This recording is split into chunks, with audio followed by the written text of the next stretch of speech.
안녕하세요. 저는 전북에 사는 60대 여성입니다. 요즘 제 낙은 다른 사람들의 사연을 듣는 일입니다. 듣다 보면 나만 이런 일을 겪은 게 아니구나 생각하거든요. 사람 사는 일이 왜 이렇게 힘든지. 지금은 다 떨쳐내고 잘 지내지만 이겨내기까지 꽤 오랜 시간이 걸렸네요. 별별 사연 속에 제가 겪었던 일을 보태려고 글을 남기게 되었어요. 그 일은 안타깝게도 지금 현재까지 자주 일어나는 일입니다. 뉴스를 보면서 왜 이런 끔찍한 일이 사라지지 않고 계속 일어나는 건지 알 수 없어요. 벌써 그 일이 일어난 지 10년이 넘었지만 그 일은 저와 제 딸에게 사라지지 않는 생채기를 내고 말았습니다. 그때의 일을 더듬어가며 생각해보면 처음부터 이상한 것 투성이었습니다. 왜 그때는 빨리 눈치채지 못했는지 아쉬울 따름이죠. 제 딸은 당시에 고등학교를 갓 졸업하고 취업을 한 상태였습니다.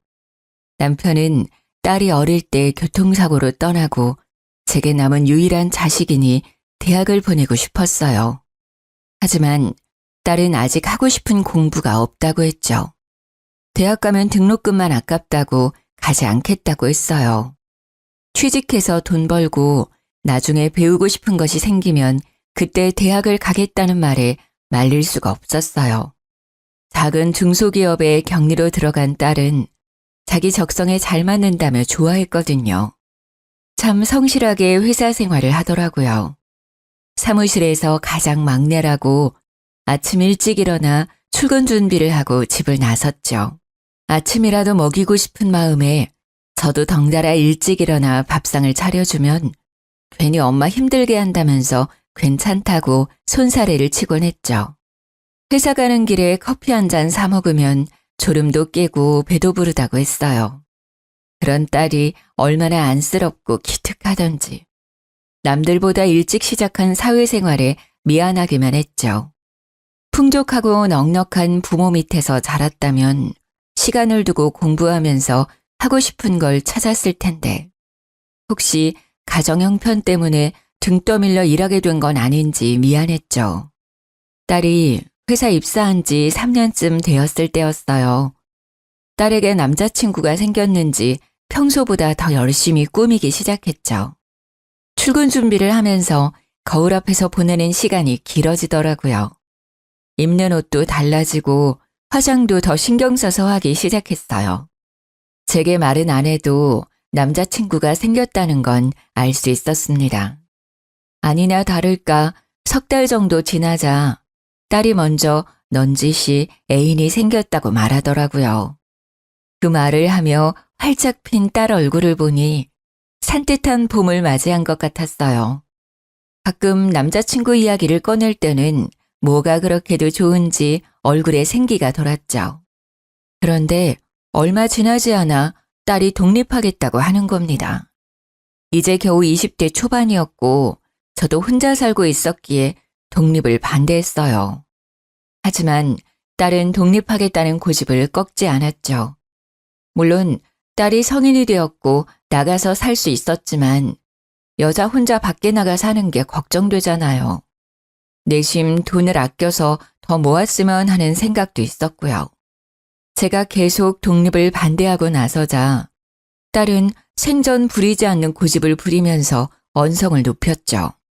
왜 집에서 못 나가게 하는 거예요? 회사도 집이랑 멀기도 하고 돈도 충분히 모았으니까 나가서 살게요. 겨우 그거 모아서 나가서 살겠다고? 미래를 생각해야지. 걱정하지 마세요. 보증금 낼 돈도 모아놨고 월세도 꼬박꼬박 낼 거예요.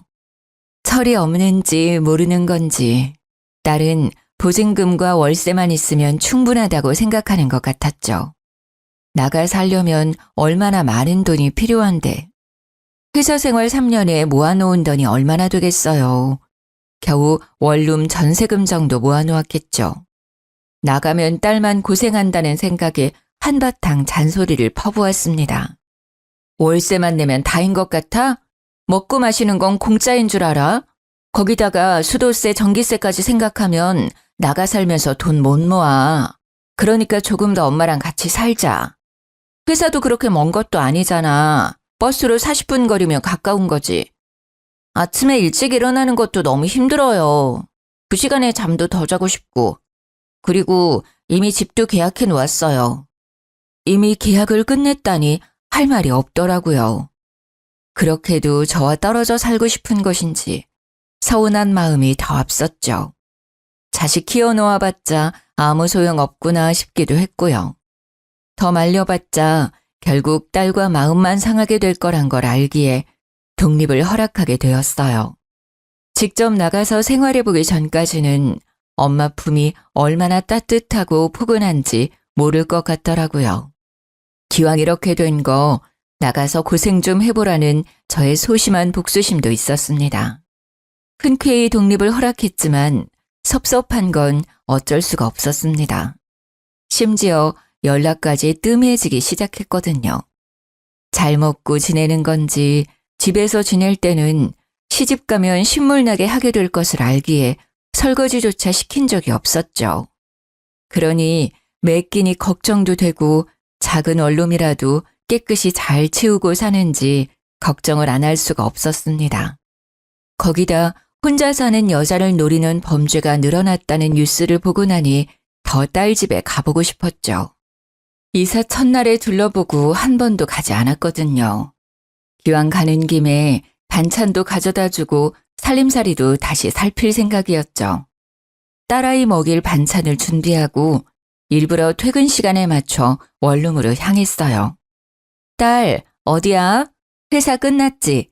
엄마 지금 네 집 앞인데 좋아하는 반찬 만들어 왔어. 우리 집 앞이라고? 아, 정말. 조금만 기다려요. 저 거의 도착했거든요. 딸은 제 전화에 놀랐는지 목소리가 높아져 있었습니다. 5분 정도 기다리자 딸이 헐레벌떡 뛰어오더라고요. 저는 속으로 그래도 내심 엄마가 보고 싶었구나, 오길 잘했다 싶었어요. 그런데 딸이 제 손에 들린 반찬통을 낚아채듯이 빼앗아 들더니 저보고 이만 돌아가라고 하더라고요. 엄마, 잘 먹을게요. 이만 돌아가세요.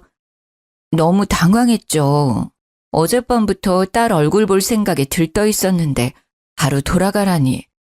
무슨 말이야. 네 집도 좀 둘러보고 엄마가 밥 해줄게. 같이 먹자. 국 끓일 재료도 다 준비해 왔는데. 저 약속 있어서 나가봐야 해요. 다음에 제가 집으로 갈게요. 딸은 원룸으로 들어가려는 저를 막아서더니 등 떠밀며 내쫓더라고요. 아무리 약속이 있어도 잠깐이라도 집안에 들여보내줄 수 있는 거잖아요. 얼굴 본 지 5분도 안 돼서 돌아가라니 너무 서운하더라고요.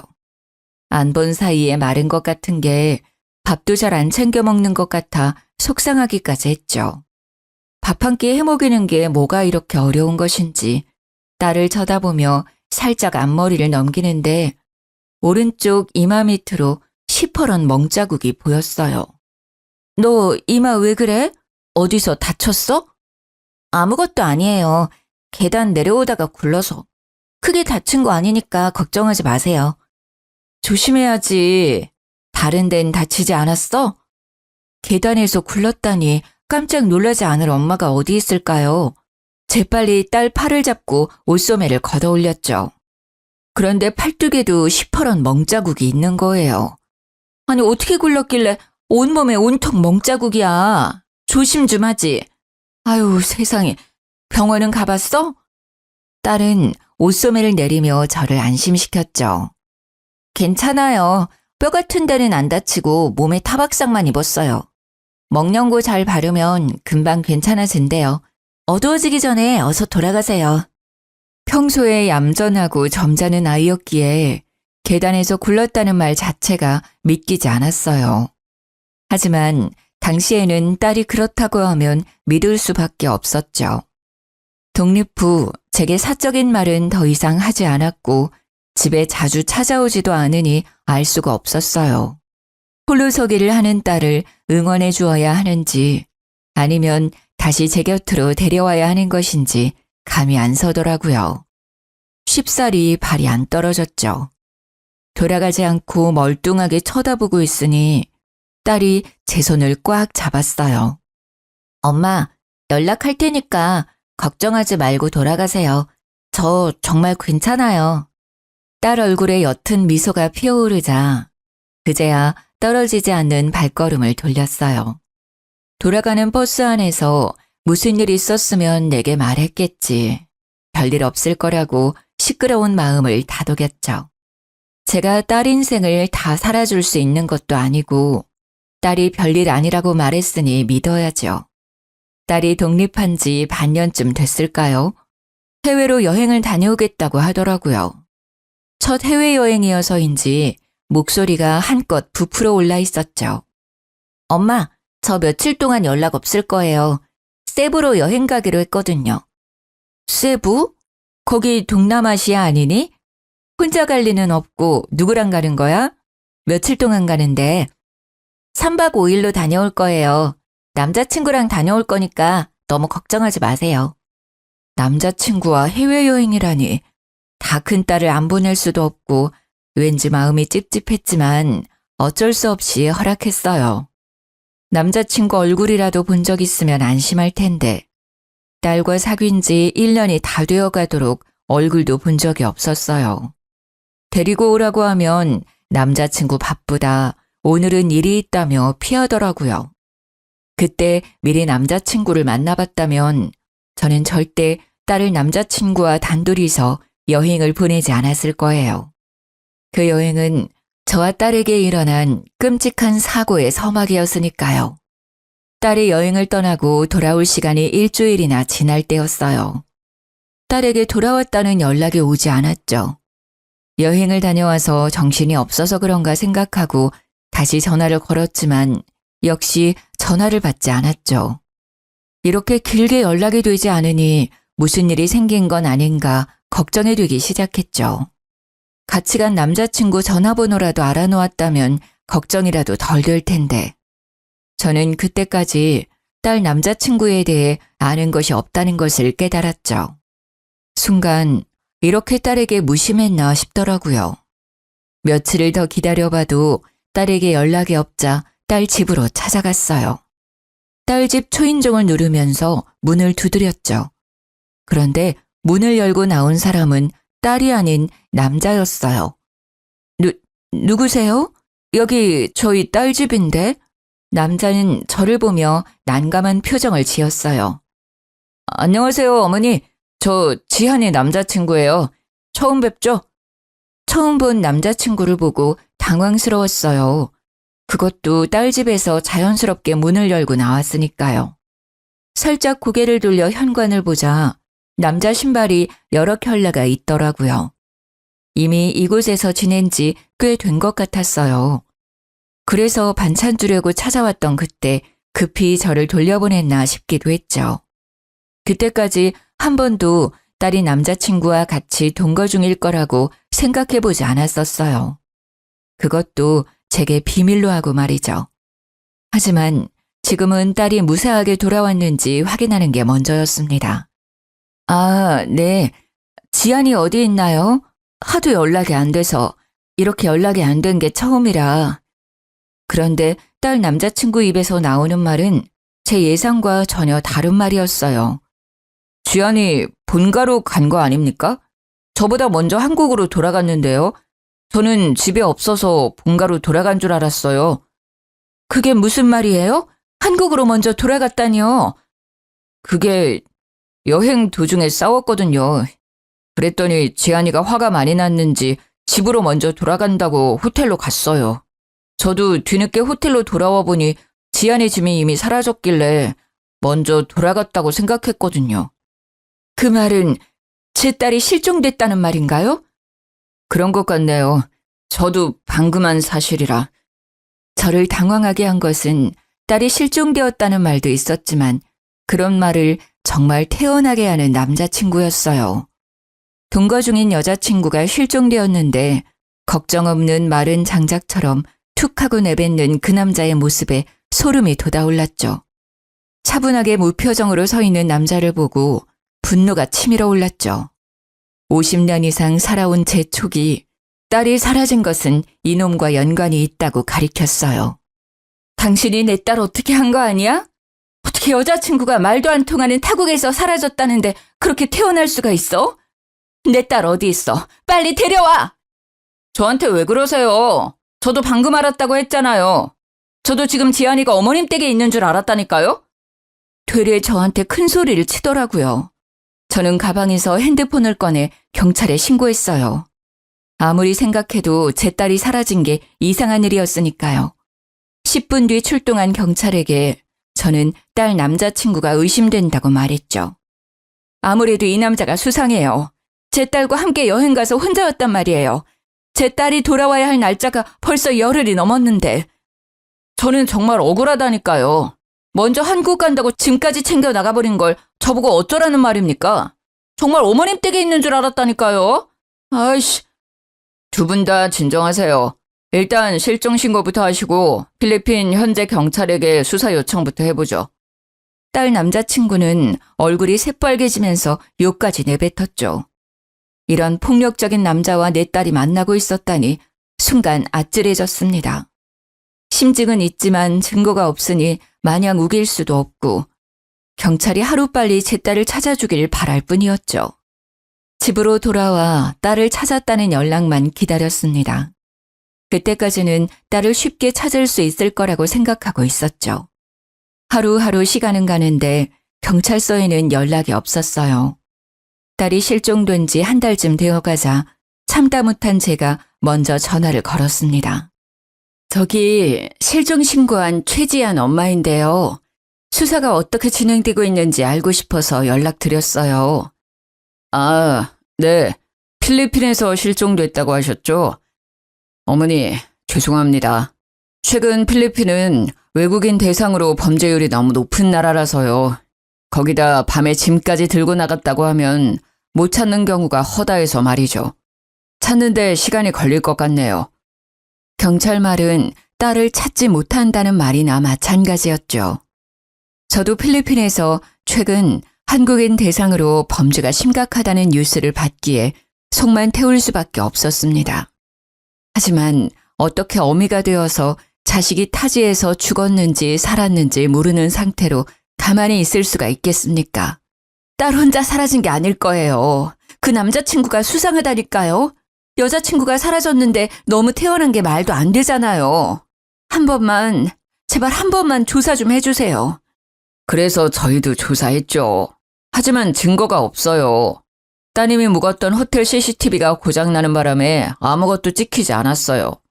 아시겠지만 필리핀이 워낙 치안도 안 좋고 우리나라처럼 방범용 CCTV가 설치된 곳이 드물어요. 지금으로는 방법이 없어요. 경찰 말을 듣고 망연자실했죠. 믿고 있었던 경찰이 찾지 못하면 누가 찾을 수 있을까요? 더 이상 경찰만 믿고 있을 수 없었죠. 제가 직접 딸을 찾으러 가야겠다고 생각했고 다니던 직장에 휴가 신청을 냈어요.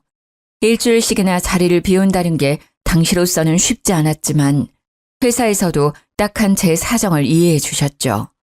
무작정 딸이 사라진 세부 지도와 딸을 찾는 몇 마디 말만 배워 딸이 사라진 세부로 떠나게 되었어요. 말도 안 통하는 곳에서 딸을 찾기란 쉽지가 않더군요. 뜨거운 햇볕에 살은 녹을 것 같고 워낙 유명한 관광지라 사람 찾는 게 모래사장에서 바늘 찾기보다 힘들었어요. 무작정 종이에 영어로 겨우 딸이 실종되었다는 내용을 적어 딸 사진과 함께 지나가는 사람들을 붙잡고 보여주었죠. 하지만 사람들은 제게 손살에 치며 고개를 좌우로 흔들었죠. 다들 모른다는 말만 하고 지나쳤습니다. 어디서부터 찾아야 하는 건지 답답하기만 했죠. 직접 와보니 경찰들이 왜 찾지 못하겠다고 하는지도 어느 정도 이해가 갈 것 같았어요. 하루에도 수천 명의 사람이 돌아다니고 관광객이 넘쳐나는 곳에서 딸을 찾기 쉽지 않다는 걸 깨닫게 되었죠. 아껴 쓴다고 아꼈지만 며칠 만에 환전해서 가져온 돈을 다 써버렸어요. 저는 아무 수확 없이 받은 휴가를 다 쓰고 한국으로 돌아와야 했습니다. 그 황망함은 말로 할 수가 없더라고요. 내가 조금만 더 영어를 할 수 있다면 잘 설명해서 우리 지한이를 찾을 수 있지 않았을까? 죄책감마저 들었어요. 하지만 이대로 포기할 수 없었죠. 딸을 찾겠다는 일념으로 다시 한국으로 돌아와 영어 공부를 하기 시작했습니다. 회사 일을 마치면 학원에 가서 영어를 배웠죠. 먹고 쓰는 것도 아끼고 또 아꼈어요. 다시 세부로 가기 위해서는 돈이 필요했으니까요. 매년 휴가철에는 피서객들에 섞여 세부로 향했습니다. 공부한 보람이 있는지 사람들이 하는 말을 조금씩 알아들을 수가 있었죠. 하지만 제 딸은 어디로 사라졌는지 행방을 알 수가 없었어요. 다시 빈손으로 한국으로 돌아왔을 때는 정말 절망스럽더라고요. 그래도 딸을 찾는 걸 포기할 수는 없었습니다. 딸은 제 인생을 포기할 만큼 제 전부였죠. 제가 못 먹고 못 입어도 딸에게만큼은 잘해주고 싶었어요. 가정 형편이 좋지 못해서 더 챙겨주지 못했던 것이 더 마음이 아팠죠. 딸은 세부 어딘가에서 분명 저를 기다리고 있다는 생각에 괴로웠어요. 딸이 사라진 지 5년 정도 시간이 흐르자 가슴속에서 불덩이가 자란 듯이 가슴이 답답해오고 속이 뜨거워지기 시작했죠. 그럴 때마다 목욕탕에 가서 뜨거운 기운이 가실 때까지 찬물에 들어갔다가 나오기를 반복했어요. 그렇게 가슴에 뜨거운 불덩이가 식기를 바랐죠. 일주일에도 몇 번씩 가슴속 불덩이를 식히기 위해 목욕탕을 찾게 되었어요. 그날도 찬물에 들어갔다가 나와 몸 구석구석 씻고 있는데 가슴 쪽에 몽우리가 잡히더라고요. 폐경기 여자들에게 유방암이 흔하다는 말을 들어서인지 걱정이 되었죠. 바로 다음 날 병원으로 찾아가서 정밀 검사를 받게 되었어요. 혹시나 하는 예상은 틀리지 않더라고요. 유방암이시네요. 가슴 아래쪽에 1cm가량의 종양이 발견되었어요. 아직 크기도 작고 림프절의 전이도 안 된 상태네요. 암이라니. 아직 딸을 못 찾았다는 생각에 눈앞이 캄캄해지더군요. 그럼 얼마나 살 수 있는 건가요? 너무 걱정하지 마세요. 유방암 초기니까 항암 치료만으로도 충분히 제거할 수 있어요. 의사의 다정한 위로에도 아무것도 들리지 않았어요. 저는 조용히 일어나 진료실을 나왔습니다. 항암 치료만 받으면 살 수 있다니. 하지만 딸도 없는 세상에 혼자 살아서 뭐 하겠어요. 그때는 모든 희망을 잃어버린 것 같았죠. 캄캄한 방 안에서 누워있는데 무엇을 해야 하는지 모르겠더라고요. 눈물만 흐르고 세상 모든 게 원망스러웠죠. 손끝 하나에도 힘이 들어가지 않았어요. 이대로 죽으면 딸을 만날 수 있을까 하는 바보 같은 생각까지 들더군요. 그때 벽에 걸린 가족 사진이 눈에 들어왔어요. 남편이 살아생전 찍었던 어린 딸이 보였죠. 뽀얀 얼굴에 붉은 입술. 그 얼굴을 보고 이부자리에서 벌떡 일어섰습니다. 이대로 딸을 두고 죽을 수는 없다는 생각이 들더라고요. 죽더라도 딸 옆에서 죽고 싶었어요. 딸 머리카락 한 올이라도 제 품에 품고 죽어야겠다는 생각이 들었죠. 다음 날부터 저는 주위를 정리하기 시작했어요. 전 재산을 정리해서 필리핀으로 갈 계획을 세웠죠. 집을 부동산에 내놓고 회사에도 퇴직 신청을 했습니다. 들어놓았던 보험도 정리해서 보험금 청구도 받으니 돈이 꽤 모였죠. 이 돈이면 필리핀에서 작은 집 하나 얻어서 남아있는 목숨 동안 딸을 찾을 수 있겠다 싶었죠. 다시 태양빛이 내리쬐는 세부로 돌아와 딸아이 사진과 쪽지를 쥐고 지나가는 사람들을 붙잡아 세우며 보여주었죠. 사람들은 여전히 제게 관심이 없었고 딸 소식은 여전히 깜깜무소식이었죠. 암이 다른 곳에 전이돼서 상태가 악화되기 전에는 찾을 수 있을지 걱정과 조급함이 들었어요. 한 달을 세부 거리를 찾아다닐 때 문득 딸이 세부가 아닌 다른 곳에 있는 건 아닐까라는 생각이 들더라고요. 다음 날 세부 옆에 있는 네그로스 섬으로 가게 되었어요. 필리핀으로 딸을 찾으러 온 지 5년이 넘어서 처음으로 다른 섬으로 딸을 찾으러 가게 된 거죠. 낯선 거리에서 딸아이 사진과 쪽지를 꺼내어 지나다니는 사람들에게 보여주었습니다. 딱히 그곳으로 간다고 사람들이 제 사연에 관심을 주는 건 아니었어요. 관심 없이 지나쳐가는 사람들을 보니 저도 지쳐가더군요. 날씨는 왜 그렇게 후덥지근하던지 뜨거운 햇볕에 잠시 길가의 나무 아래로 피해 들어갔죠. 가방에서 생수병을 꺼내어 목을 축이고 있을 때였어요. 건너편 길가에 한국인 부부처럼 보이는 사람이 지나가더라고요. 아내가 임신을 했는지 배가 불뚝 불러와 있었죠. 제 딸 또래로 보이는 여자를 보니 다시 눈물이 왈칵 차올랐습니다. 내 딸은 어디에 있는지 알기만 하면 이 엄마가 당장 찾으러 갈 텐데 속상한 마음에 손에 들린 딸아이 사진을 쳐다보았습니다. 그 순간 내 딸이라는 본능적인 느낌이 확 들더라고요. 저는 그 자리에서 벌떡 일어났습니다.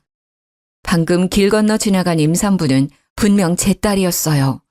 멀리 있고 체형이 달라져서 늦게 알아봤을 뿐이지 분명 제 딸이 확실했죠. 저는 단숨에 차도를 가로질러 부부를 향해 뛰기 시작했어요. 부부에게 가까워질수록 제 딸이라는 생각이 더욱 확실해지더군요. 10달을 품어 20년 이상을 키운 딸을 엄마가 몰라볼 리가 없잖아요. 저기요! 거기서 봐요! 뛰어가며 부부를 향해 한국말로 불러 세웠어요. 그랬더니 부부가 멈춰서 고개를 돌리더군요.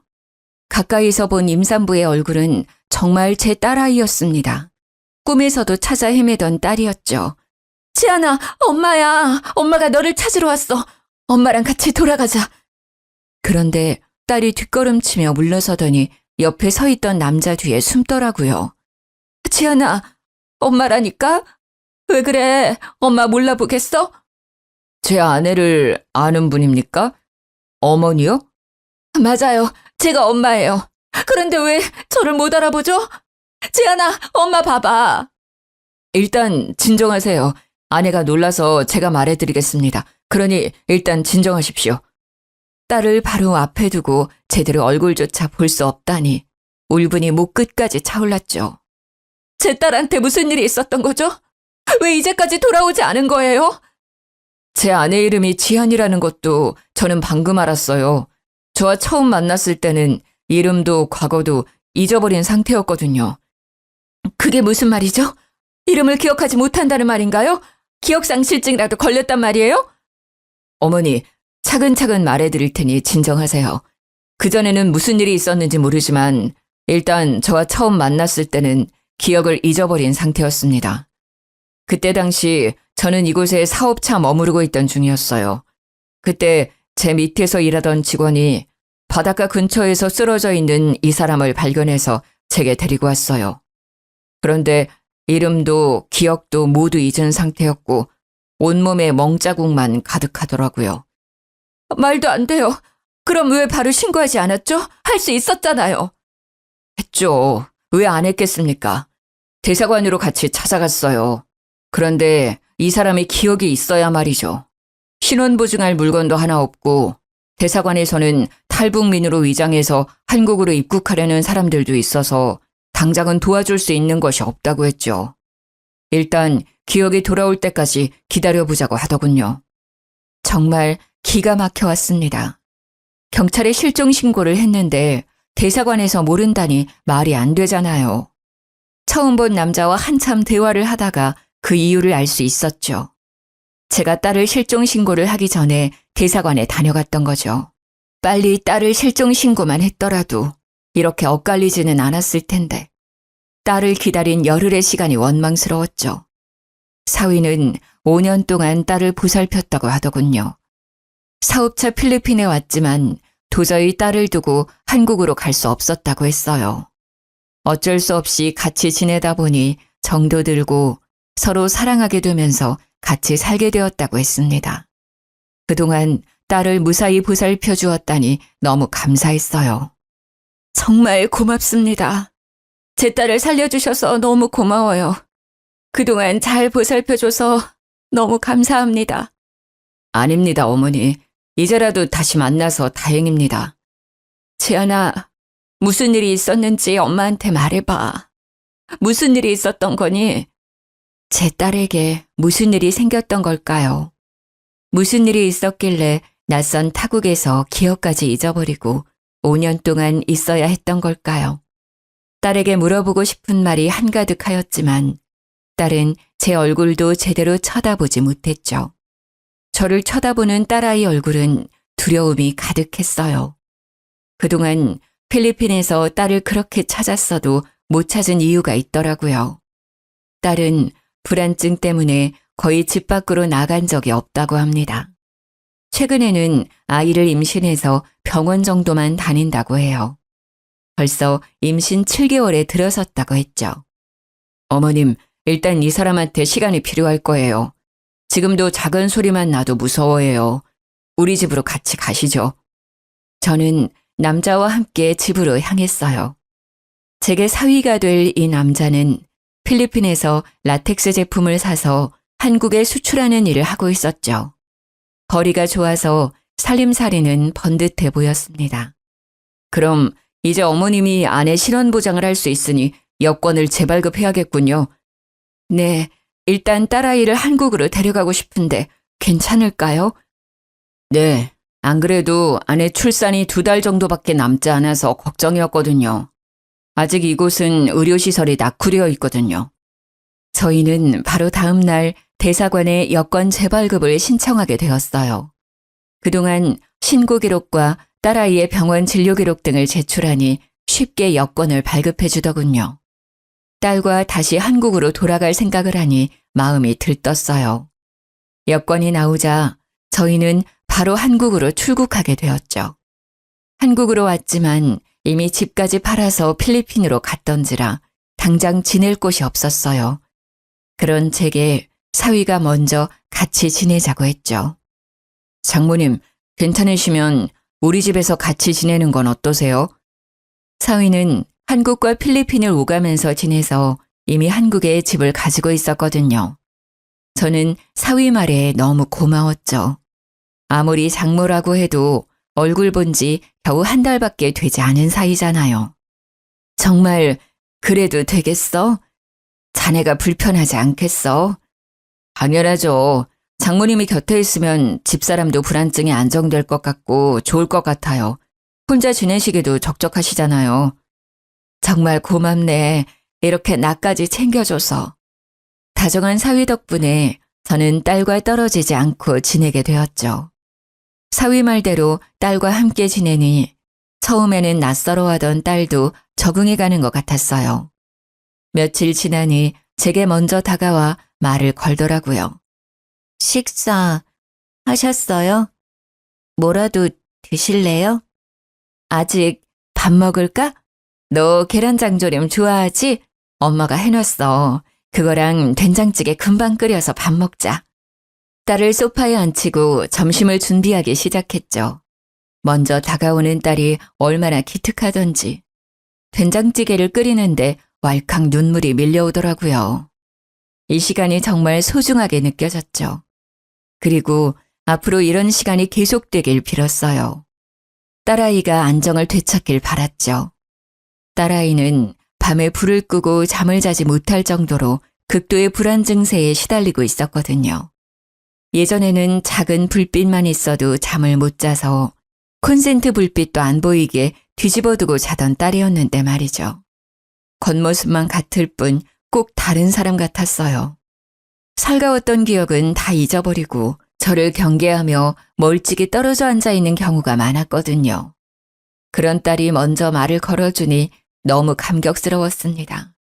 뚝딱 된장찌개를 끓여 식탁 위에 올려놓고 식사를 시작했죠. 조심히 숟가락을 들고 된장찌개를 떠먹는 딸을 물끄러미 지켜보았어요. 몇 숟가락 떠먹던 딸이 저를 쳐다보았죠. 왜 안 드세요? 같이 먹어요. 응, 먹자. 재한아, 많이 먹어?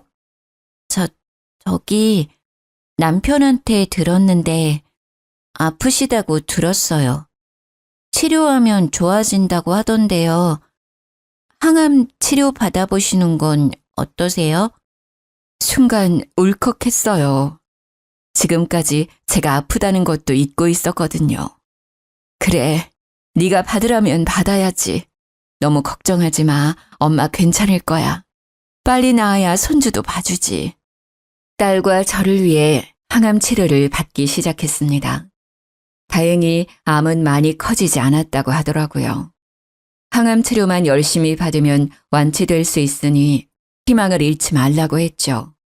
항암 치료를 받기 시작한 지 얼마 되지 않아 딸은 건강한 손녀를 출산했어요. 자꾸 꼬물거리는 손녀를 보니 마음이 복받쳐왔죠. 빨리 암을 이겨내고 손녀와 딸에게 돌아가고 싶었어요. 하지만 출산하고 딸의 불안증이 높아져 갔죠. 출산 후 밤뿐만 아니라 햇빛이 덜 드는 골목길이나 깊은 물도 무서워하기 시작한 거예요. 샤워 정도는 괜찮아 했지만 욕조에 물을 받아놓고도 손녀를 씻기지 못할 정도로 불안증이 높아져 갔어요. 꼭 아이가 물에 빠져 죽을 것 같다고 두려워했죠. 괴로워하는 딸을 보며 저와 사위는 딸을 위해 과거 일을 찾길 바랐습니다. 덮어놓고 무서워하기보다는 기억을 되찾고 이겨내는 게 좋다고 판단했죠. 과거에 무슨 일을 겪었길래 이런 고통을 겪는 것인지, 혹시 나쁜 기억을 떠올리고 더 괴로워하면 어쩌나 싶었지만 이대로는 일상생활을 하기 힘들다고 판단했죠. 지안아, 혹시 기억을 되찾는 건 어떠니? 무슨 일이 있었는지 알게 되면 너한테 더 도움이 될 것 같아. 딸은 한동안 말이 없었어요. 기억을 되찾는 게 두려운지 두 손을 꼭 쥐어들었죠. 네, 받아볼게요. 엄마가 불안해하면 아이도 불안해한대요. 제 딸한테는 이런 불안증을 물려주고 싶지 않아요. 역시 딸도 엄마였어요. 자신보다 딸을 위해 아픈 기억을 되찾겠다고 했죠. 그래, 정말 잘 생각했어. 기특하다 우리 딸. 딸아이 기억을 되찾기 위해 심리치료와 최면치료를 병행하게 되었죠. 최면치료가 시작되고 저와 사위는 딸에게 일어났었던 끔찍한 일을 알게 되었어요. 최면치료실에 들어간 딸을 지켜보며 곁에 앉아 있었어요. 치료사는 딸에게 최면을 걸며 과거 일을 되짚어가기 시작했습니다. 점점 과거에서 현재로 오면서 문제의 그날이 되었어요. 딸은 최면 속에서 그날의 기억을 더듬으며 말하기 시작했죠. 필리핀 세부 해변에서 일몰을 보며 산책을 하고 있었다고 합니다. 그런데 더운 날씨 때문인지 그날따라 남자친구 기분이 안 좋았다고 해요. 해는 뉘엿뉘엿 저물어가고 완연한 어두움이 찾아왔지만 남자친구의 짜증은 풀리지 않았다네요. 아이씨, 더워 죽겠네. 바람이라도 불지 왜 안 부는 거야. 한국보다는 불쾌지수가 낮다고 했는데 그렇게 더워? 그럼 내가 덥지도 않은데 덥다고 했다는 거야? 딸은 최면 상태인데도 손을 들어 올려 보였어요. 그리고 손을 들어 빌기 시작했죠. 미안해. 제발 때리지 마. 내가 정말 잘못했어. 딸이 잘못했다고 비는데도 남자친구의 기분은 풀릴 기색이 없었다고 합니다. 발목까지 오는 바닷물에 걷고 있던 딸은 남자친구가 손을 들어 올리며 다가오자 뒷걸음치다가 허벅지 정도 오는 바다에서 넘어졌다고 합니다. 아이씨, 안 그래도 짜증나 죽겠는데 너까지 왜 그래? 빨리 안 일어나? 왜, 여기서 수영이라도 하게? 딸이 겨우 젖은 몸을 일으키며 자리에서 일어났다고 해요. 옷이 물에 젖어 비틀거리는 딸을 보고 남자친구가 다가오더니 발로 차서 다시 물속으로 밀어넣었다고 합니다. 뭘 그렇게 꾸물거려. 수영하고 싶으면 계속 하든가.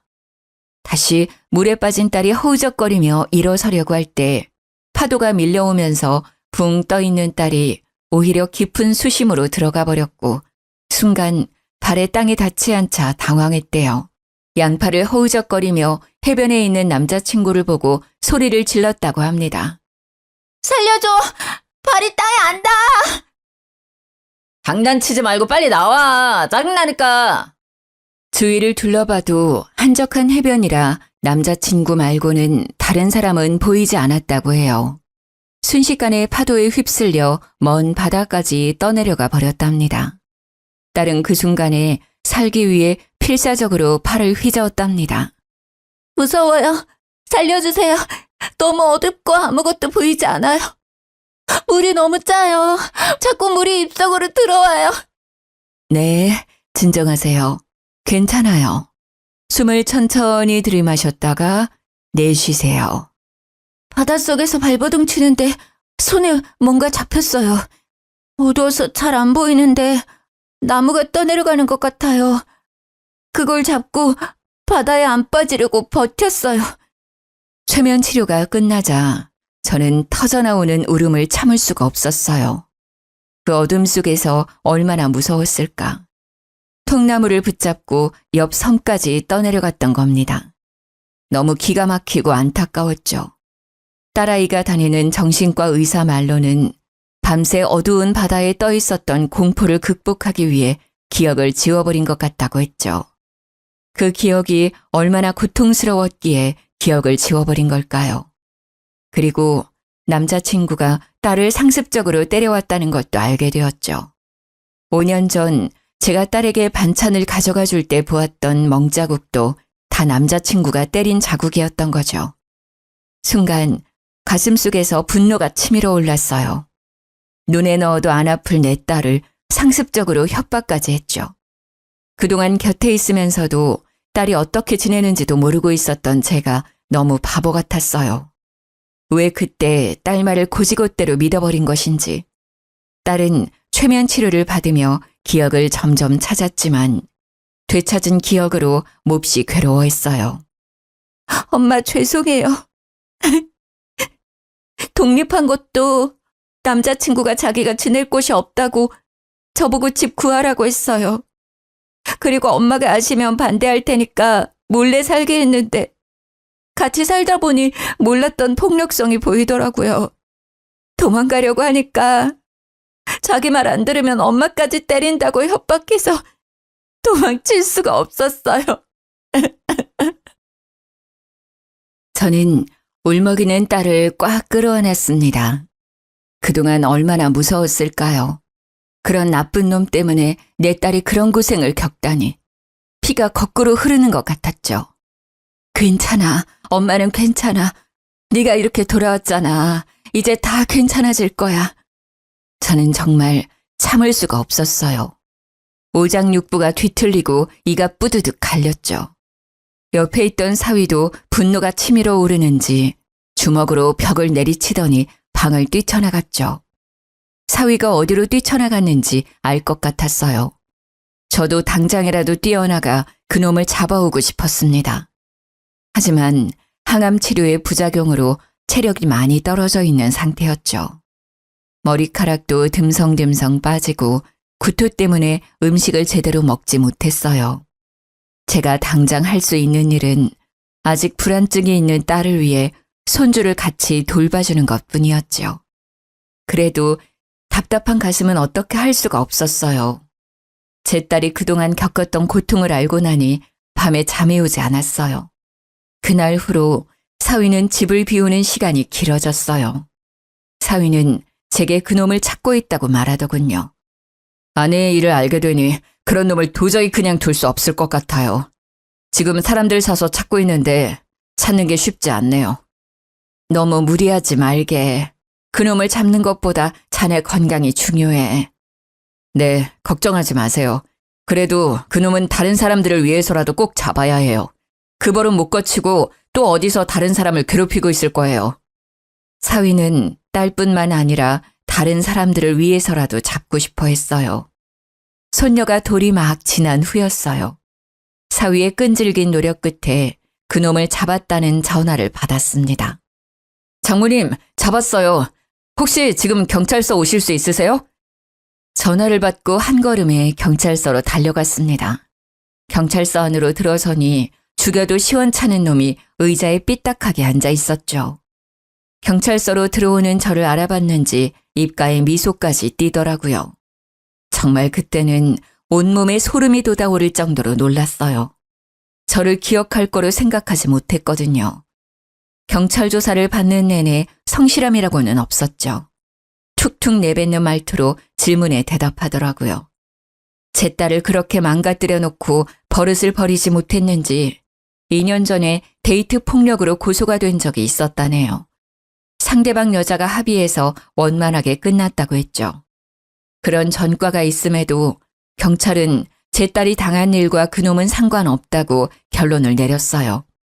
지금 조사를 해봤는데 이미 사건이 오래되어서 증거도 없고 증인 기억이 정확하지 않네요. 최면 치료 중에 나온 기억이잖아요. 증거로 보기에는 어려워요. 결국 저놈을 풀어줘야 한다는 겁니까? 저희도 지금으로서는 어쩔 수가 없습니다. 확실한 증거가 없는 상태라서 증거 불충분으로 풀어줘야 합니다. 말도 안 돼요. 피해자가 있는데. 전에도 이런 짓을 했다면서요. 그런데 이렇게 풀어주다뇨. 하지만 경찰은 어쩔 수 없다는 말만 반복했죠.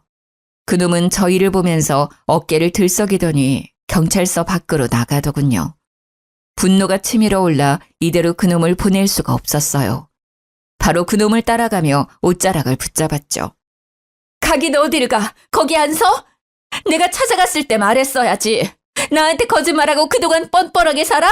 이런 짐승만도 못한 놈아. 그럼 내가 바다에 빠뜨렸다고 말이라도 하길 바랐어? 증거가 없다잖아. 이미 5년이나 지난 일로 왜 그래? 살아 돌아왔으면 감사하게 생각하면서 살라고. 이 미친 노인네야. 못 가. 다시 경찰서로 들어가. 이렇게는 못 보내. 내 딸을 그렇게 만들어 놓고 어딜 가? 저는 그놈에게 달려들어 멱살을 붙잡고 경찰서로 잡아 끌었습니다. 그놈은 멱살을 잡은 제 손을 잡아 비틀고 뒤로 밀어버리더군요. 저는 비틀거리면서 바닥에 주저앉고 말았습니다. 그 모습을 본 사위가 놈의 얼굴을 주먹으로 내리쳤죠. 이 새끼가 지금 누구를 미는 거야?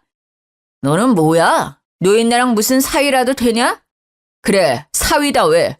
너 때문에 내 아내가 얼마나 괴로워 있는지 알아? 둘이 뒤엉켜 싸우기 시작하자 경찰들이 밖으로 나오면서 두 사람을 붙잡고 떨어뜨려 놨습니다. 지금 경찰서 앞에서 뭐 하시는 겁니까? 그만두세요! 저 자식이 제 장모님을 밀었다고요. 내가 그냥 밀었어? 노인네가 먼저 시비를 걸었잖아. 들어가서 조서 쓰고 돌아가세요. 아무리 악감정이 쌓였다고 해도 서로 폭력 행사하는 것은 안 됩니다. 두 사람은 다시 경찰서로 들어가 조서를 쓰고 돌아갔죠. 사위는 돌아가는 내내 화가 풀리지 않는지 두 손을 부들부들 떨었어요. 죄송합니다, 장모님. 분명 잡아서 처벌을 받게 하려고 했는데 이렇게 될지 몰랐어요. 아니야, 왜 그런 말을 해? 자네는 최선을 다했어. 우리 손으로 잡아넣지는 못했지만 그래도 해볼 수 있는 건 다 해봤잖아. 집으로 돌아온 저희는 다시 일상을 되찾아갔습니다. 딸은 아직 불안증이 높지만 꾸준히 약과 상담을 받으며 회복해가고 있었고 손녀는 하루가 다르게 건강하게 커가고 있었죠. 모든 것은 평화로워 보였지만 뭔가 끝나지 않은 것 같은 찝찝한 기분은 사라지지 않더라고요.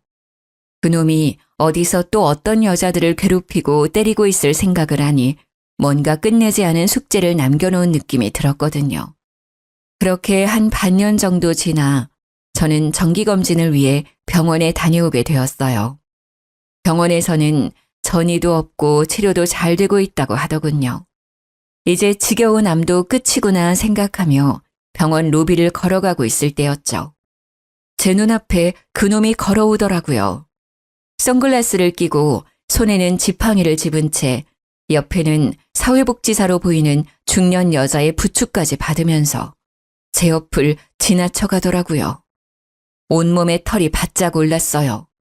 아무리 후안무치라고 해도 바로 옆에 서 있는 피해자를 몰라본다니 믿을 수가 없었죠.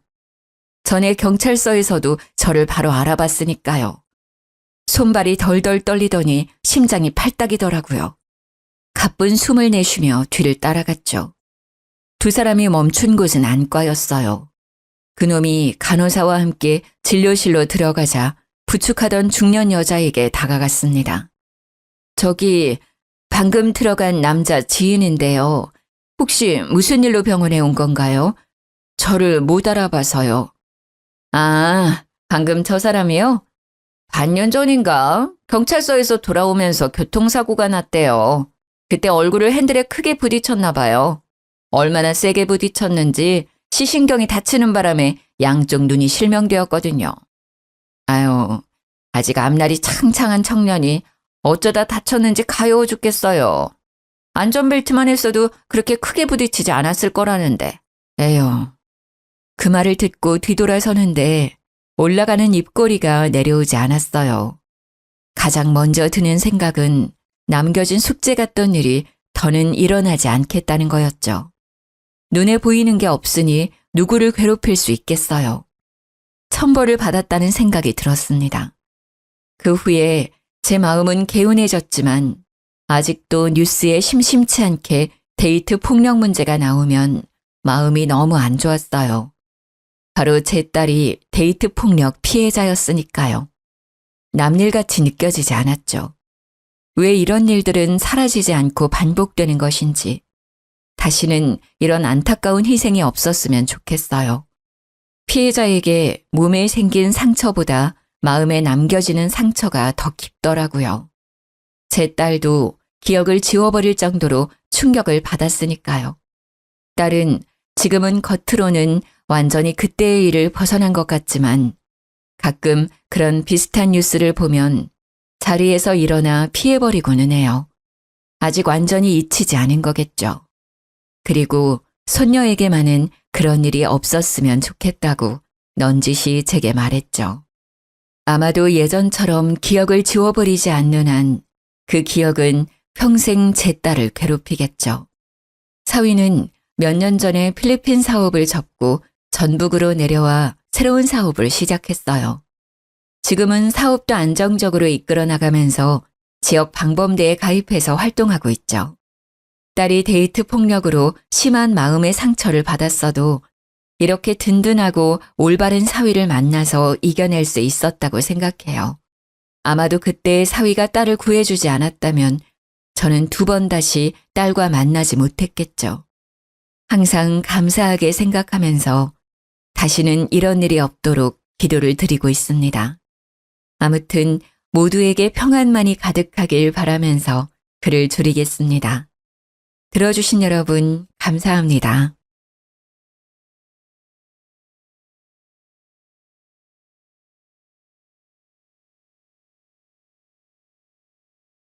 안녕하세요. 저는 경기도 이천에 사는 한 아이의 엄마인 30대 여자입니다. 아빠 없이 아이를 키우는 게 쉽지 않지만 그래도 그런 썩어 빠진 아빠를 제 아이 아빠로 두느니 차라리 없는 게 낫겠다 싶어 이혼을 결정했네요. 며칠 전에 이사하면서 딸려온 짐에서 전 남편의 흔적을 발견했는데 그걸 보니까 전 남편에게 당한 경험도 떠올라 이렇게 글을 써봅니다. 남편과는 고시원에서 만난 공부 동기였어요.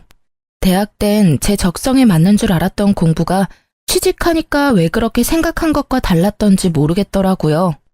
그래서 그랬는지 얼마 못 가서 그만두고 말았죠.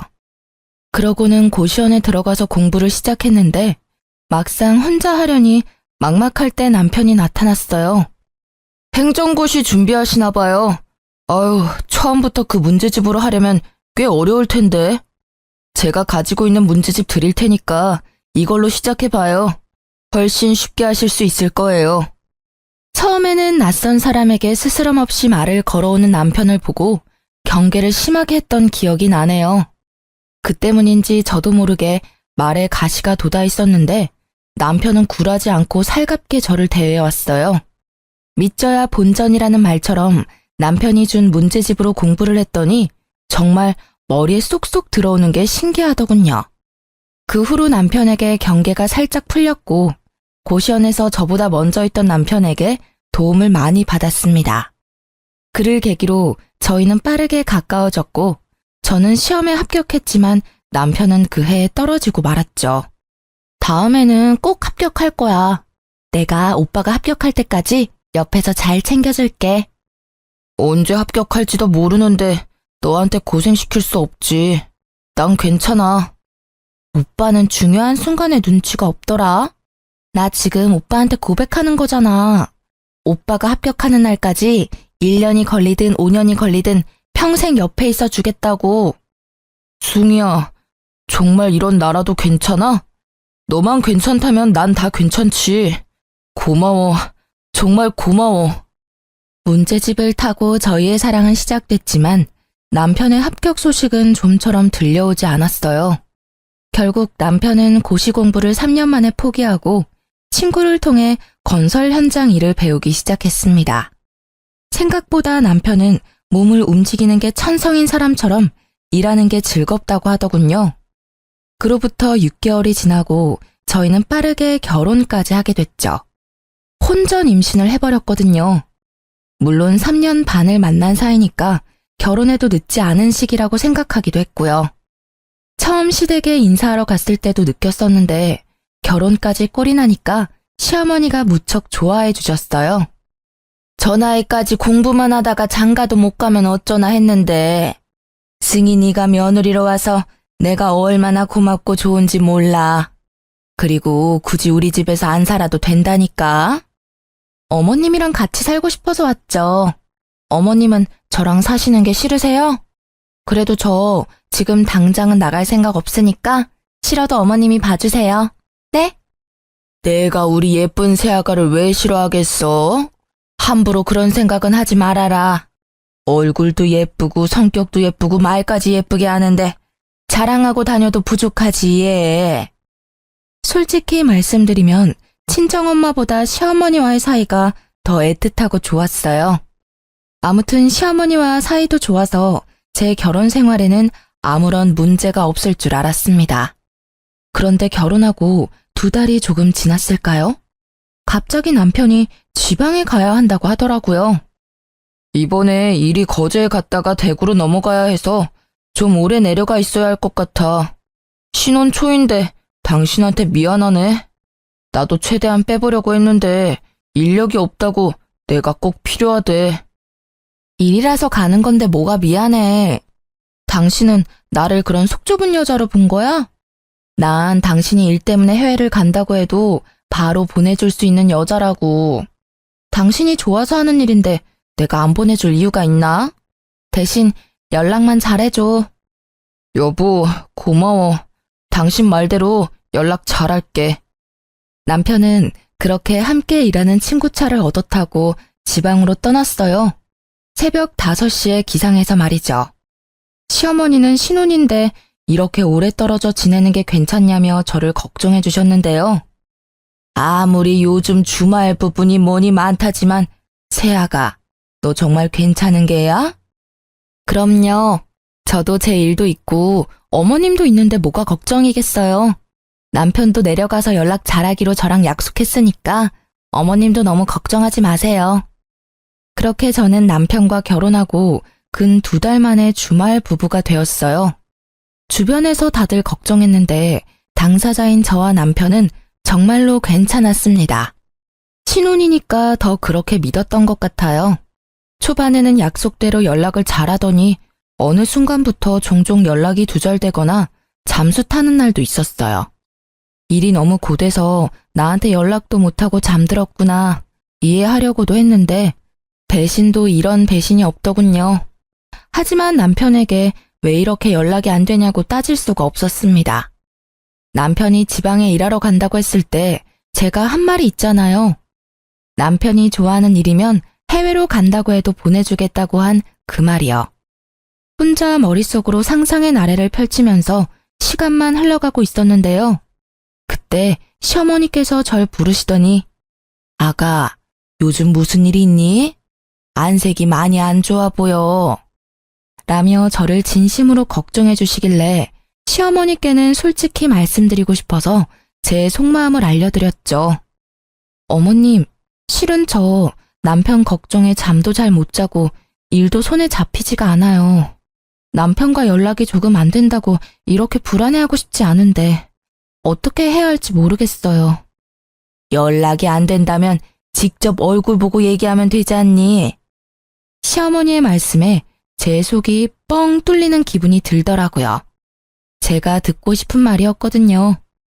저는 회사에 연차를 내고 시어머니와 함께 차를 타고 지방에 있는 남편 자취방을 찾아갔습니다. 남편이 친구와 함께 일하니까 이럴 땐 편리하더군요. 남편 위치를 금방 알 수 있었으니까요. 그런데 남편 친구와 통화할 때부터 이상한 기운이 돌았는데 여자의 감은 빗나가지 않다는 걸 이날 다시 한번 깨달았네요. 남편 친구가 저한테 그런 말을 해줬거든요. 재수씨, 그런데 저희가 원래는 다 같이 숙소를 잡아서 쓰는데요. 지성이 그놈은 잠기가 밝아서 남들이랑 같이 못 잔다고 혼자 방을 잡아 쓰겠다고 하더라고요. 출근은 빠지지 않고 잘해서 별말 안 하고 있는데 왠지 알려드려야 할 것 같아서요. 아마 여기서 대충 눈치채신 분들이 많을 거라 생각합니다. 일이 쉬는 날에 남편과 함께 일하는 동료분들이 남편 자취방에 놀러 간 적이 있다고 해요. 그때 남편 친구가 남편이 도어락 비밀번호 누르는 걸 보고 비밀번호를 저에게 기억나는 대로 알려줬는데 긴가민가 하다면서 2개를 알려주더군요. 저는 남편 친구에게 감사 인사를 잊지 않고 자취방 앞에서 남편 친구가 알려준 비밀번호를 눌렀는데요. 제발 열리라는 간절한 마음이 하늘에 닿았는지 둘 중에 때려 맞춘 비밀번호가 단번에 맞았지 뭐예요? 저와 시어머니는 조심히 방 안으로 들어갔고 원룸이라서 현관문을 열면 바로 침대가 보이는 형식이었어요. 그런데 웬걸, 남편이 침대 위에서 낯선 여자와 끌어안고 자고 있는 걸 제 눈으로 직접 보게 된 거죠. 남편은 잠꼬대까지 하면서 자기가 바람 피우고 있다는 사실을 확인까지 해주는 고마운 놈이었습니다. 시어머니도 놀랐는지 크게 당황하시더니 저보다 더 화가 나셔서는 냅다 상간녀 머리채를 잡아 뜯어버렸어요. 이 미친 것들이, 너 누구야? 뭐하는 년이야? 어떤 년이길래 유부남이랑 이 짓을 해? 네 부모님이 그리 가르쳤니? 당장 일어나. 내 2눈으로 니년 얼굴 좀 봐야겠다. 오빠! 누구세요? 이거 놓으시라고요! 여보, 엄마, 2사람이 여길 어떻게... 네가 미쳤구나? 미쳤어. 감히 새아가를 두고 일 핑계대면서 이러고 있었던 게야? 나더러 새아가 얼굴을 어떻게 보라고 네가 이런 짓을 해? 아이고. 엄마, 일단 손부터 놔. 얘 머리카락 다 뽑을 일 있어. 이러면 엄마만 손해라고. 사람 잡고 경찰서까지 가고 싶어서 이래? 남의 집에 갑자기 나타나서 무슨 짓이야? 남편의 말에 시어머니도 저도 황당해서 헛웃음이 났어요. 남의 집에 갑자기 나타나서라뇨. 저랑 시어머니가 남편에게 남인가요? 여기서 남은 시어머니에게 머리채 잡힌 년이 아닌가요? 남편은 시어머니에게 놓으라고 얘기해도 상간녀 머리채를 잡은 손을 놓지 않고 더 세게 움켜쥐니까 시어머니를 함껏 밀어버리기까지 하더군요. 미쳐도 단단히 미쳤다는 생각밖에 들지 않았어요. 당신 제정신이야? 어머님 다치시면 어쩌려고? 그러게, 놓으라고 할 때 놨으면 이런 일 없었잖아. 연락도 없이 온 당신이야말로 제정신이야? 그것도 엄마까지 모시고 와서 날 망신 줘? 망신 당할 짓인 건 알고 있나 보지? 키워주고 먹여준 부모보다 며칠 한번 졌단 년이 더 소중하단 거야? 대체 언제부터 만난 사이야? 당신 여기 내려온 지 일주일 조금 지났어. 알아? 저는 넘어진 시어머니를 부축하면서 남편에게 따졌고 싸움이 끝날 기미가 보이지 않았는데요. 낄 때 끼고 빠질 때 빠질 줄 모르는 상간녀가 갑자기 끼어들어서는 저와 시어머니께 무릎을 꿇었어요. 아마 저보단 시어머니께 무릎을 꿇었다는 게 더 맞겠네요. 저한텐 무릎 꿇을 이유가 없어 보였으니까요. 갑작스런 상간녀 행동에 시어머니도 저도 어이가 없었죠. 심지어 그년 한 말이 더 황당했습니다. 저희 진심으로 사랑하는 사이예요. 우리 사랑도 인정해주세요. 어차피 언니가 하는 사랑이나 제가 하는 사랑이나 똑같은 거 아닌가요? 그래, 당신이 날 사랑하는 마음이나 예지가 날 사랑하는 마음이 뭐가 다른데? 사람을 사랑하는데 그게 왜 문제인 건데? 그리고 어떻게 죽기 전까지 한 사람만 사랑하고 사냐? 너는 안 이럴 줄 알아? 너도 나중에 5년, 10년 지나면 나 질렸다고 딴 놈 만날 거잖아. 나는 조금 미리 만난 것뿐인데 그게 그렇게 큰 문제인가? 꼬우면 너도 만나. 상간녀의 말에 동조하면서 상간녀를 지켜주려는 남편을 보고 시어머니는 앓는 소리만 내셨어요. 본인 아들의 외도를 직접 목격하셨으니 저보다 더 충격이 크셨을 거예요. 그게 지금 어머님 앞에서 할 말이야? 잘못했다고 무릎 꿇고 빌어도 용서할까 말까인데 당신이 어떻게 나한테 이럴 수가 있어. 내가 당신 만날 때 당신한테 어떻게 했는데. 언니가 해준 것보다 제가 훨씬 더 잘할게요. 이래봬도 저 돈 많아요. 언니가 오빠한테 해준 게 없다고 듣긴 들었지만 언니가 오빠 놓아주면 안 돼요? 저 오빠 없으면 못 살아요. 언니도 오빠가 행복하길 원한다면 언니가 포기해줘요. 네? 상간녀는 남편과의 사랑을 인정해달라는 개소리를 하면서 드라마 주인공인 듯이 행동하더군요. 마치 제가 나쁜 상간녀가 된 기분이 들었죠. 남편도 상간녀를 지켜주고 상간녀 편만 들었으니까요. 그래, 예진의 집 완전 부자야. 예지 아버님이 사업하시는데 규모가 어마어마하다니까. 고작 나랏돈 받는 당신이랑은 차원이 다른 여자라고. 그러니까 우리 이혼하자. 나 예지랑 결혼하기로 했어. 시어머니 앞에서 상간녀와 바람 피운 사실을 들켜놓고도 뻔뻔하게 상간녀가 돈이 많으니 이혼해달라는 남편 말에 시어머니는 결국 그 자리에서 쓰러지고 말았어요. 부축하고 있던 제가 깜짝 놀라서 시어머니를 계속 불렀지만 어머니는 대답이 없으셨죠. 저는 바로 119를 불러 시어머니와 함께 병원으로 가야 했습니다. 시어머니는 나이도 있으셨는데 고혈압도 살짝 있었던 탓에 쉽게 깨어나지 못하고 계셨어요. 그 사이에 저는 남편과 상간녀를 소송하고 무사히 이혼할 수 있었습니다. 당연히 돈도 많이 받았고요. 이게 무려 결혼하고 반년도 안 돼서 일어난 일이라는 게 믿어지시나요? 재판이 끝나고 병원에 갔더니 시어머니가 깨어나 있으시더라고요. 정신없이 퇴원 소속을 밟고 시어머니를 댁으로 모셔드렸죠. 아가, 내가 미안하구나. 내가 아들을 잘못 키워서 너한테 큰 상심을 안겨준 게야. 아니에요, 어머님. 어머님은 저한테 잘해주셨는데 제가 그걸 모를 리가 있나요? 이 착한 아이를 어쩌면 좋을꼬. 네, 그래도 아가 네 뱃속에 있는 아이만큼은 내 유일한 손주로 기억하마. 이제 저놈은 내 아들도 아니야. 그러니 이 일은 잊고 살아. 알겠지? 그리고 이거 받아라. 내가 너한테 해줄 수 있는 거라곤 그것뿐이구나. 이게 뭐예요, 어머님? 3억이 든 통장이야. 너도 자식 키우려면 목돈은 가지고 있어야지. 자식 키우는데 드는 돈이 얼마나 많은데 너 혼자 고생하게 할 수 있겠니? 어머님, 저 정말 괜찮아요. 어머님께 이런 돈 받고 싶지 않아요. 네가 안 받으면 계좌로 보낼 거고 그래도 안 받겠다면 태어날 손주 손에 쥐어줄 게다. 그러니 고집 그만 부리고 받아. 어른이 주는 돈은 예의상 한 번 거절하면 됐다. 시어머니는 제 뱃속에 있는 아이까지 걱정해 주시면서 본인 아들인 전 남편과의 연까지 끊겠다는 약속을 하셨어요. 그러면서 제게 3억이 들어있는 통장을 건네주셨습니다. 시어머니 말씀대로 자꾸 거절하는 것도 예의가 아니라는 걸 알기에 받았네요. 저는 그렇게 시어머니와의 마지막 인사를 나누고 시댁에서 짐을 챙겨 나왔는데요. 막상 나오니 어디로 가야 할지 모르겠어서 친정 부모님께 갔어요. 친정 부모님이 짐을 들고 온 저를 보고 깜짝 놀라셨죠.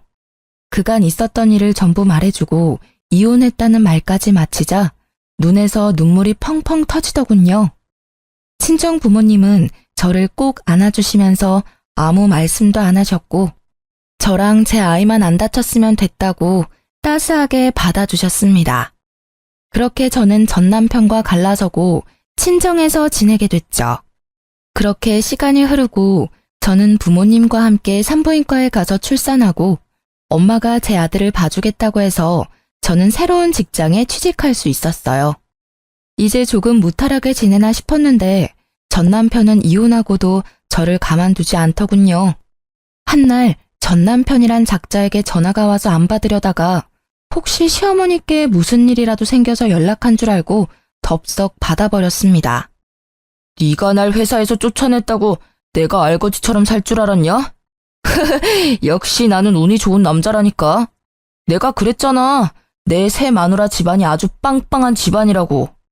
네가 아무리 날 바닥으로 끌어내려도 난 절대 안 내려간다 이거야. 전 남편 놈은 돈이 많다던 상간녀와 떵떵거리며 살겠다더니 직장을 잃었거든요. 전 남편이 저렇게 된 건 바로 저 때문이었습니다. 제가 전 남편 놈이 다니는 직장에 불륜 사실을 전부 까발렸거든요. 그게 사람들 사이에 소문이 파다하게 난 거죠.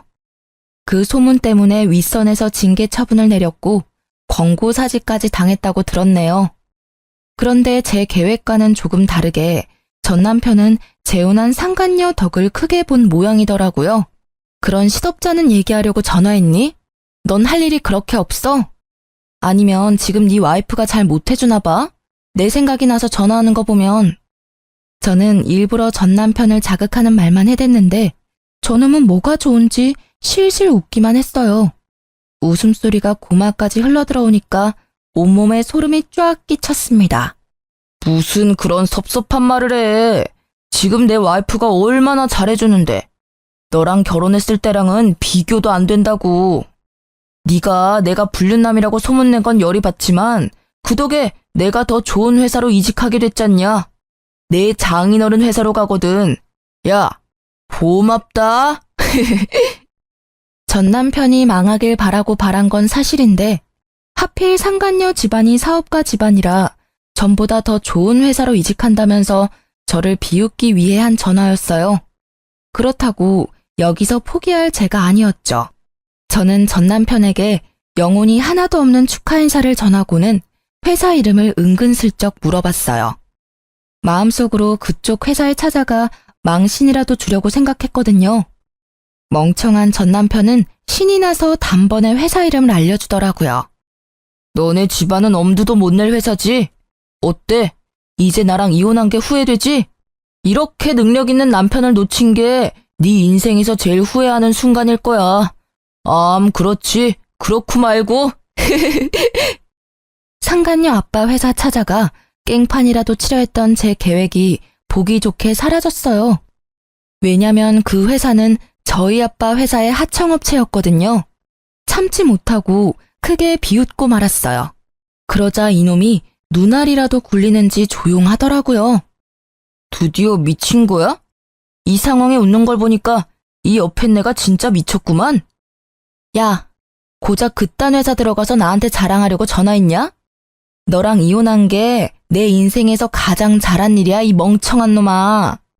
그딴 회사? 네 년이 거들떠나 볼 수 있는 회사인 줄 알아? 아니면 얼마나 대단한 회사인지 몰라서 자존심이라도 지키려고 그러냐? 사업하는 사람들이면 우리 장인어른 회사 이름 들으면 허리부터 숙인다고. 너 같은 찌끄레기들은 절대 알 수 없지. 내가 널 너무 과대평가했다. 미안. 너야말로 김칫국 작작 마셔. 네 장인어른 회사라는 거기 우리 아빠가 거래하고 있는 하청회사야. 그건 알고 있니? 헛소리 하지 마. 괜히 부러워서 그러는 거잖아. 그리고 너 결혼할 때 네 아버지가 사업한다고 말 안 했으면서 갑자기 하청회사는 무슨 하청회사야? 너 정말 사기죄로 고소당하고 싶어? 겁대가리가 상실했구나. 아빠가 네 장인어른 회사랑 계약 연장할 생각이던데 이 사실을 알게 된다면 계약이 파기되겠다. 그치? 너 때문에 계약 파기되면 그쪽에서 가만히 보고만 있을까? 전 남편은 저희 아빠가 사장님인 걸 몰랐어요. 왜냐면 제가 일부러 숨겼거든요. 결혼할 때 남편이 부모님 직업을 물어보긴 했는데 솔직하게 말하면 됐지만 그걸 물어보는 전 남편 눈빛이 마음에 들지 않았죠. 괜히 그 눈빛에 순간적으로 거짓말을 치고 말았네요. 그리고 다른 사연들 보면 남편이 친정아빠 사업 말아먹는 내용도 많이 들었거든요. 또 아빠한테 기생해서 한 자리 차지해보려는 남자가 아닐까 싶은 의구심도 들었고요. 그래도 저 나름대로 결혼하고 2년 정도 지나면 다 말해주려고 했습니다. 그런데 결혼한 지 1년도 안 돼서 이놈이 딴 마음을 품을 줄이야. 이런 놈일 줄 알았으면 오히려 저에게 잘된 일이 아니겠습니까? 만약 아빠가 건실한 회사 사장이란 걸 얘기하면 결혼 생활 내내 저희 아빠 회사를 눈독 들이며 살았겠죠. 전 남편은 끝까지 제 말을 믿지 않았고 저는 생각하고 싶은 대로 생각하라며 전화를 끊었어요. 그러고는 바로 아빠에게 연락했네요. 아빠는 제 말을 듣고 분노를 참지 않으셨죠. 그걸 알고도 내가 가만히 있을 수 없지. 계약 연장은 없던 일로 해야겠어. 내 당장 그 회사로 전화하마. 우리 딸 고생하게 한 집안은 우리 가족 주변에 얼씬도 못하게 싹을 쳐낼 테니. 제가 부모님께 모든 사실을 알렸을 때 사실 아빠가 정말 화가 나셔서 당장 그놈 집에 달려갈 기세였는데요. 시모가 전화가 와서 친정 부모님께 깊은 사과도 했고 제가 시모한테서 3억이라는 돈도 받았다고 해서 부모님께서 그냥 조용히 넘어가신 건데 전 남편 저 바보 같은 게 제 무덤을 판 꼴이었죠.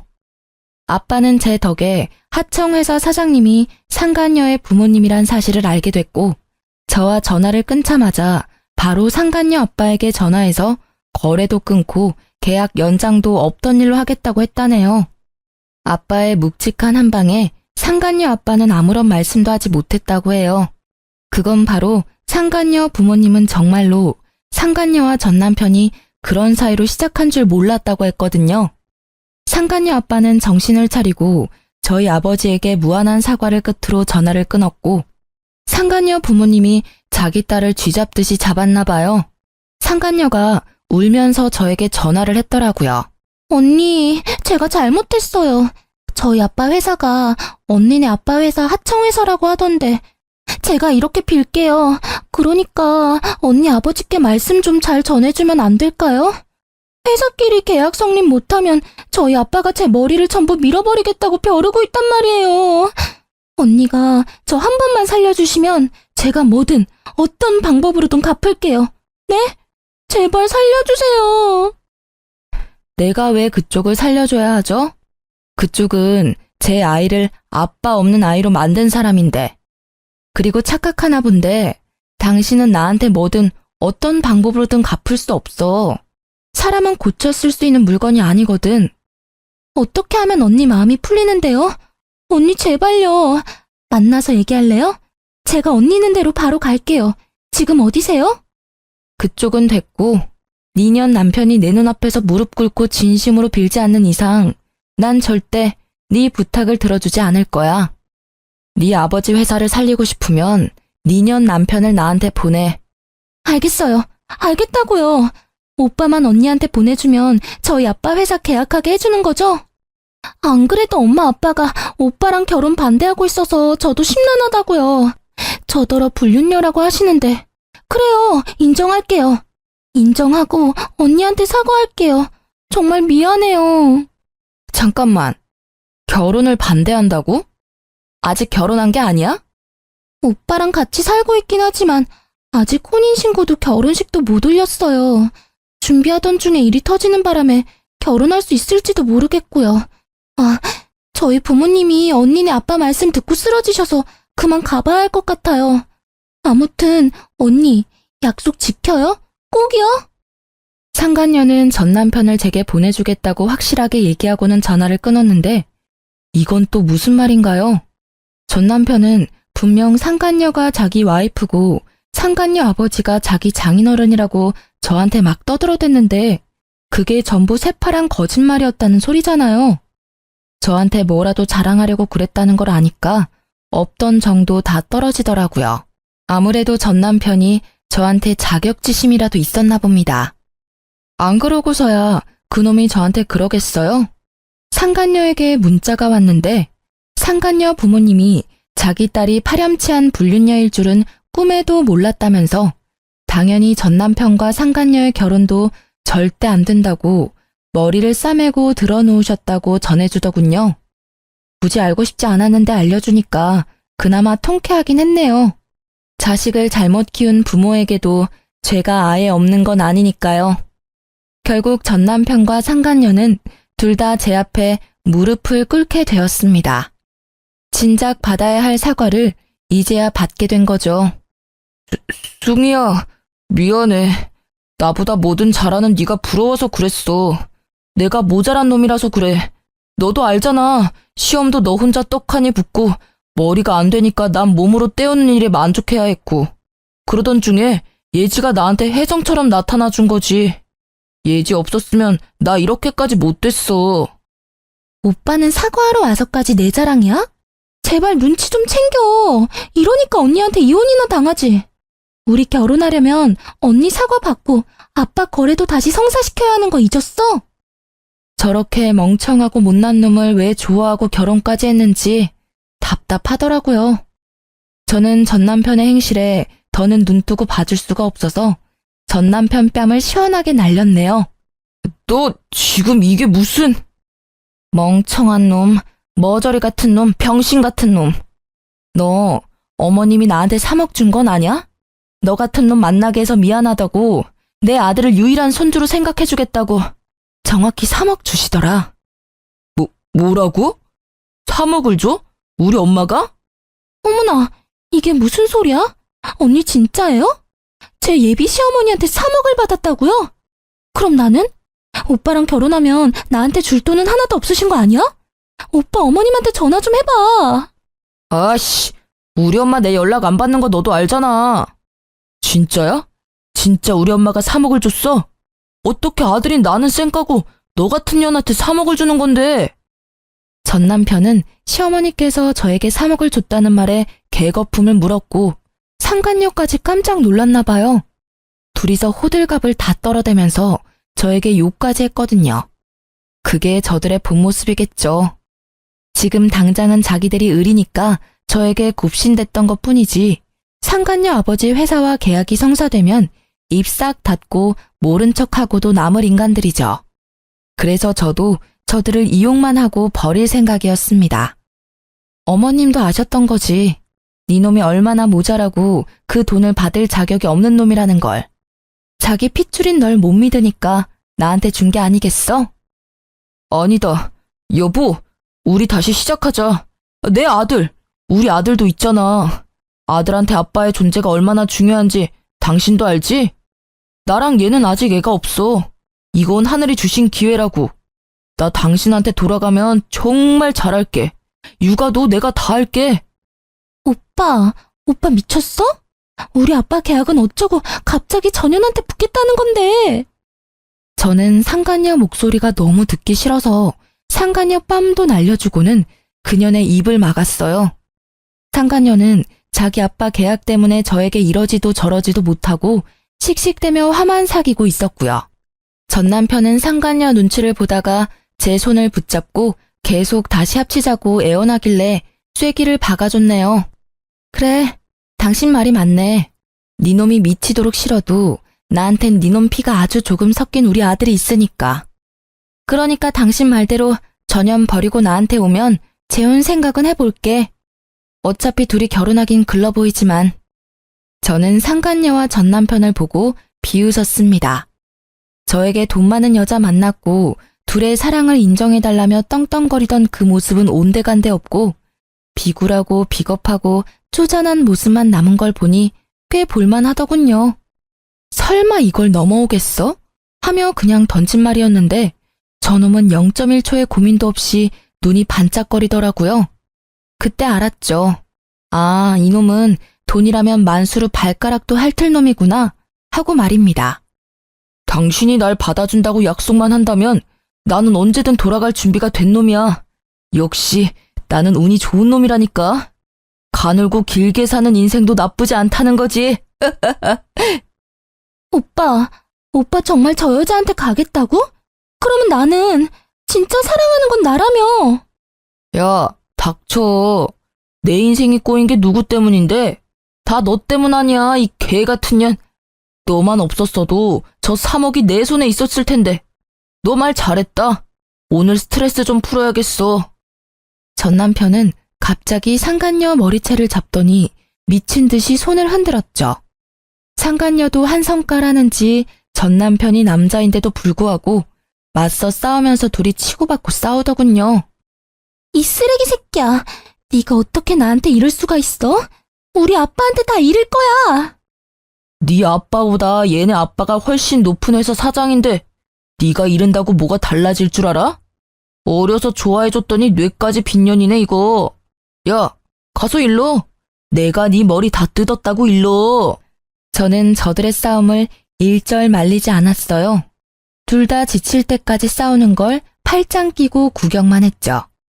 한참이 지나서야 둘은 숨을 몰아쉬면서 서로의 머리에서 손을 놓았고 전 남편 얼굴은 상간녀 손톱에 다 긁혀 있고 상간녀는 전 남편 주먹에 맞아서 쌍코피가 난 채로 누구도 이기지 못한 싸움이 끝났답니다. 다 싸웠니? 참 대단하다. 거짓말 한마디에 너네 사랑이 이렇게 부서질 거면서 사랑? 잘 살 수 있다고 행운하라고 떵떵거리더니 고작 너네 사랑은 이 정도 수준이었나 봐. 올 사납긴. 저는 앞에 놓여있는 커피를 전 남편과 상간녀 면상에 시원하게 뿌려주고는 다신 볼 일 없을 거라며 사이다를 날려주고는 건물 밖으로 나왔어요. 아주 속이 뻥 뚫린 것처럼 시원하더라고요. 저들은 커피를 맞고는 저에게 매달리지도 않고 서로 소리 지르고 다시 싸우는 소리가 들렸는데요. 그걸 마지막으로 정말로 그들과 연이 닿을 일이 없다는 생각이 들었네요. 그런데 한 놈이 참 끈질기더라고요. 누군지 예상이 가시죠? 바로 전 남편이었습니다. 그놈은 포기하지 않고 그런 쪽팔림을 당하고도 계속 연락을 해왔어요. 여보, 나 당신이 받아줄 때까지 사과할 거야. 우리 재혼하기로 약속도 했잖아. 그렇지? 당신 나 버린 거 아니지?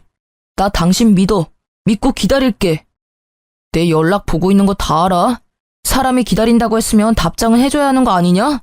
너 사람 미치는 꼴 보고 싶어서 이래? 잃을 게 없는 사람이 얼마나 무서운지 내가 보여줘. 승희야, 나한텐 너밖에 없어. 처음부터 지금까지 앞으로도 너밖에 없다고. 그러니까 무슨 말이라도 해줘라 좀. 여보, 우리 엄마가 위급하다고 지금 병원이야. 엄마가 당신 보고 싶다는데 와줄 수 있어? 여기 땡땡병원인데 여기 앞 카페에서 만나자. 우리 할 얘기도 많잖아. 솔직히 이 연락을 보고 일하다 깜짝 놀라서 의자에서 벌떡 일어났어요. 바로 짐을 챙기고 가려는데 순간 싸한 기분이 들더군요.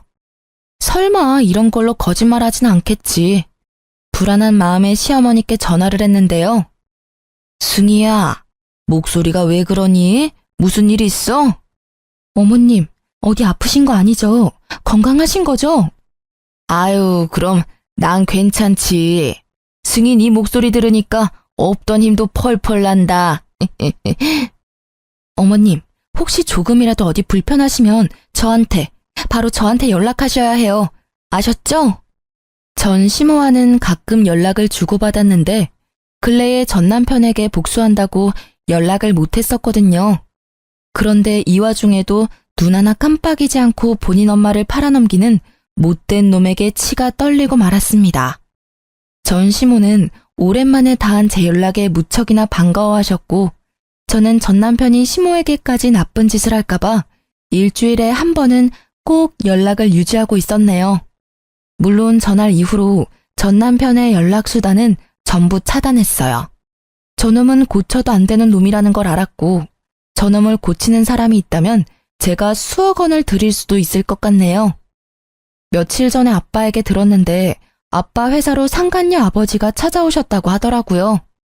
제가 정말 잘못했습니다. 제가 딸을 잘못 키운 탓에 사장님 따님분과 사장님 가족분들께 큰 죄를 지었습니다. 제 딸은 제가 엄중히 처벌하겠습니다. 그래도 사장님, 계약은 한 번만 다시 생각해 봐주시면 안 되겠습니까? 제발 부탁드리겠습니다. 상간녀 아버지께서는 저희 아빠를 찾아와서 무릎까지 꿇고 사과하시면서 상간녀가 이루지 못한 계약권을 가지고 다시 얘기를 하고 싶다고 오셨나 봐요. 하지만 저희 아빠는 아주 단호했죠. 김 사장, 난 이미 자네에게 내 의사를 다 보여줬네. 자네도 자식을 키우는 부모 입장이니 나를 이해할 걸세. 자네가 나였어도 나처럼 하지 않았겠나? 그러니 그만 돌아가 주게. 상간녀 아빠는 끝내 아빠의 마음을 움직이지 못하고 처량하게 돌아가셨다고 해요. 저희 아빠가 한번 결정한 일은 쉽게 번복하지 않는 사람이거든요. 그래서 지금 그 위치까지 올라갈 수 있었던 거고요. 아빠가 하청회사의 거래를 끊었다는 게 소문이 나면 한순간에 모든 거래처가 끊기는 건 일도 아니라던데 아빠는 그렇게까지는 하지 않으셨어요. 상간녀 아빠가 그간 보여준 성실함에 대한 마지막 답이라면서요. 저도 꼭 아빠처럼 공과 사를 구별할 줄 아는 사람이 되려 노력 중이에요. 상간녀 아빠도 아빠의 결정을 받아들인다는 듯이 다시는 아빠 회사로 찾아오는 일은 없었다고 합니다. 들리는 소문에는 상간녀는 공황장애 우울증까지 와서 방 밖으로 나오지도 않고 있다는 소문도 있고요. 이건 직접 보진 않았으니 진짜인지는 모르겠지만 저는 진짜라고 믿고 살고 있어요. 나쁜 소문일수록 빨리 퍼진다고 하잖아요? 얼마나 전 남편과 상간녀가 추악한 사람들이었으면 그들을 알고 있는 모든 사람 사이에서 화제거리가 됐겠어요. 저들 엇보겠죠 뭐.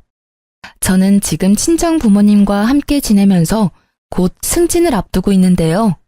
지방에 온 지도 벌써 3년이 넘었더라고요. 시간이 이렇게 빨리 갈 줄 몰랐는데 아쉽기도 하면서 더 열심히 살아야겠다는 생각도 들었네요. 제 아들도 벌써 3살이 돼서 아파트 놀이터에서 친구들도 많이 사귀고 아주 건강하게 잘 자라고 있답니다. 엄마에게 듣기로는 아들이 놀이터에서 여자친구를 사귄 것 같다고 하던데 그 말에 얼마나 놀랐는지 몰라요. 여자친구? 승우? 왜 엄마한테는 여자친구 생겼다고 말 안 하고 할머니한테만 말해줬어? 엄마 서운해. 여자친구는 몇 살인데? 어디 사는 친구야? 엄마한테도 말해봐. 아이고, 그럴까봐 말을 안 하지. 너는 저 나이에 남자친구 없었던 줄 아니? 아주 저놈이 지 엄마를 쏙 빼닮았어. 안 닮아도 되는 것까지 닮았더라니까. 나는 심성이 착하면 전부 합격이다. 다른 거 다 필요 없고 마음만 착하면 돼. 엄마는 요즘 손자 보는 재미에 사시고 아빠는 벌써부터 손자 며느리 걱정이 이만저만이 아니세요. 저희 아빠가 빨라도 너무 빠르죠? 아들에게 아빠의 빈자리가 클 줄 알았는데 아니더라고요. 부모님이랑 제가 아빠의 빈자리를 느낄 수 없게끔 깊은 사랑을 줘서 그런 게 아닌가 싶습니다. 이번에 여름 휴가 때는 시어머니와 친정 부모님, 제 아들까지 해서 펜션에 놀러 가기로 했어요. 제 인생의 내리막은 이제 끝났다고 생각하고 하루하루 기쁜 마음으로 살아가려고 해요. 여러분도 삶이 궁핍하고 힘들어졌다고 포기하지 마시고 끝까지 노력하면 언젠간 빛을 발하는 날이 온다고 얘기해주고 싶습니다. 제 이야기 들어주셔서 감사합니다.